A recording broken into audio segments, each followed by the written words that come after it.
कैसे हैं आप लोग? কেউ কিছু মনে করবেন না। কী অবস্থা, সবাই কেমন আছেন? আশা রাখি সবাই অনেক অনেক ভালো আছেন এবং welcome to brand new blog. So দীর্ঘদিন আমরা অনেক ব্লগ করা হয় না, সো ভাবলাম অনেক দিন পর একটা ব্লগের জন্য আবার বেরোয় পড়ি। সো আজকে বেরোনোর উদ্দেশ্য হচ্ছে কিছু খাওয়া দাওয়া করা। সো যাই হোক, লাইফে সবার প্যারা থাকে, প্যারার ভিতরেও কিন্তু সবার উচিত যে একটা সময় বের করে নিজের জন্য সময় দেওয়া। আর আমার কাছে নিজের জন্য সময় দেওয়া মানে হতে কোথাও কিছু খেতে যাওয়া। সো খেতে যাওয়ার জন্য আসলে আশেপাশে তেমন কোনো অপশন না থেকে, বাসার কাছে তো কিছু নেই, এই জন্য একটু দূরে হইলেও, বেশি দূরে না, কাছেই পল্লী বিদ্যুৎ নামের একটা জায়গা ছিল, সেখানে আমরা চলে গেলাম। সো দেখতে পাচ্ছেন আমরা পল্লী বিদ্যুৎ অলরেডি চলে আসছি। এবং পল্লী বিদ্যুৎ আপনারা জানেন যে অনেক অনেক অনেক আইটেম আছে। সো ভিতরে ঢুকে কিন্তু আজকে চিন্তা করলাম যে সব আইটেম তো একদিনে শেষ করা যাবে না, তো একটু ঘুরে ঘুরে দেখি এবং তারপরে আমরা খাওয়া দাওয়া শুরু করতে। প্রথমে যেটাতে আমরা গেলাম সেটা হচ্ছে একটা কাবাব ঘর। এবং কাবাবের ভিতরে কিন্তু অনেক ধরনের আইটেম ছিল। সেটা হচ্ছে চিকেন কাবাব ছিল, সবই চিকেন আইটেম ছিল, টাইপ ভিন্ন। রেশমি কাবাব ছিল, জালি কাবাব ছিল এবং হচ্ছে ঝাল কাবাব ছিল। সো প্রথমত আমরা যেটা নিলাম সেটা আপনারা এখন স্ক্রিনে দেখতে পাচ্ছেন, সেটা হচ্ছে রেশমি কাবাব। রেশমি কাবাব ছিল 150 টাকা এবং চিকেন ঝাল কাবাব।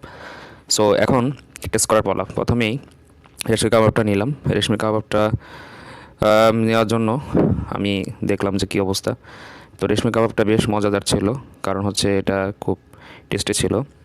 সো প্রথমে তো রেশমি কাবাব এবং ঝাল কাবাব থাকার পরও আমি কিন্তু প্রথমে রেশমি কাবাবটা নেওয়ার জন্য নিলাম।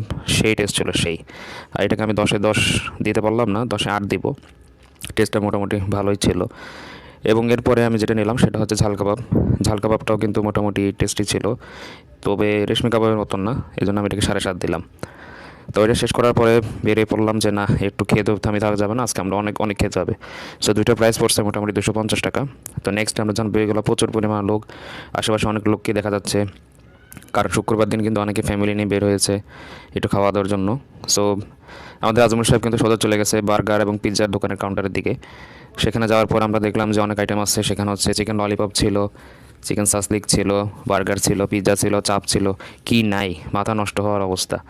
তো এত কিছুর ভিতরে তো আমরা সব কিছু খেতে পারবো না। তো ভাবলাম যে আজকে অন্তত আমরা একটা বার্গার ট্রাই করি, কারণ অনেকদিন বার্গার ট্রাই করা হয় না। সো বার্গারের জন্য আমি চিন্তা করলাম কী নেওয়া যায়। তারপরে আমি ভাবলাম যে না, এখান থেকে যেটা সবচেয়ে কম আইটেম, কারণ অলরেডি আমরা দুটো কাবাব খেয়ে আসছি, তবে পেট ভরে নেই। পেট ভরার জন্য আমরা এখন একটা ছোটো মিনি বার্গার নিলাম। মিনি বার্গারটার দাম পড়েছিল 60 টাকা। 60 টাকা অনুযায়ী এবং সাইজ এবং ভেতরে মোটামুটি জিনিসগুলো, এবং দোকানটার নাম ছিল কিন্তু ভিআইপি বার্গার। ভিআইপি বার্গারে আমরা ঢুকলাম এবং মিনি চিকেন বার্গার অর্ডার করলাম। মিনি চিকেন বার্গারটা মোটামুটি বেশ ভালো লাগে না আমার কাছে। আমি এটাকে ফুল বেশি নাম্বার দিতে পারবো না, 10-এ 7 দিব, কারণ এটা বেশি একটা ভিতরে কেমন জিনিস ছিল। অবশ্য সাথে টমেটো সস এবং মেয়োনিজ তো ছিল। তো যাক, মোটামুটি আলহামদুলিল্লাহ খাওয়া দাওয়া ভালোই লাগছে। খাওয়া দাওয়া শেষ করতে না করতেই দেখলাম আমাদের আজমল সাহেব ফ্রেঞ্চ ফ্রাই অর্ডার দিয়ে দিছে। ফ্রেঞ্চ ফ্রাইটা আরও বেশি খারাপ রেটিং দেবো, কারণ একেবারেই পুরো হয়ে গেছিলো। সো এখন একটা জিনিস যেহেতু অর্ডার দিয়ে ফেলেছিল, তার ফেরত দেওয়ার সুযোগ নেই। অবশ্যই এটার সাথেও কিন্তু মেয়োনিজ এবং টমেটো সস ছিল। তো ওইটা বার্গারের দাম ছিল 60 টাকা এবং ফ্রেঞ্চ ফ্রাইয়ের দাম ছিল 50 টাকা মাত্র।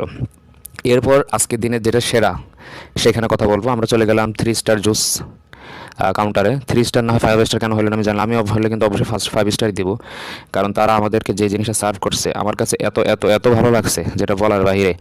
কারণ হচ্ছে এটা দেখতে এতটা সুন্দর ছিল, কি ছিল না এর ভিতরে। আইসক্রিম ছিল, বাদাম ছিল, জেলি ছিল, তারপরে হচ্ছে মনে হয় আরও অনেক কিছু ছিল। তারপরে হচ্ছে একটা ওই যে কী বলে ছোটো বাচ্চারা যেটা কিয়া খায়, ওয়েফার খায়, সেটা ওয়েফারের মতনই ছিল। সো এটাকে আমি 10-এ 9 দিব, এতটা টেস্টি ছিল।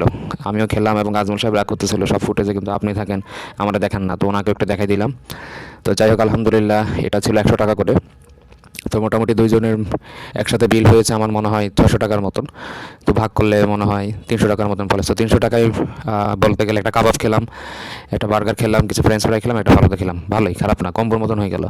সো এটা কিন্তু শেষ না, আমরা সময় করে আবার চলে যাবো, কারণ এখানে কিন্তু অনেক অনেক অনেক অনেক আইটেম আছে খাওয়ার মতো। সো যাই হোক, সবাই ভালো থাকবেন। আশা রাখি আমাদের এই ভিডিওটা ভালো লেগেছে। যদি ভালো লেগে থাকে অবশ্যই একটা লাইক কমেন্ট করবেন এবং আমাদের পাশে যেরকম থাকে সবসময় থাকবেন।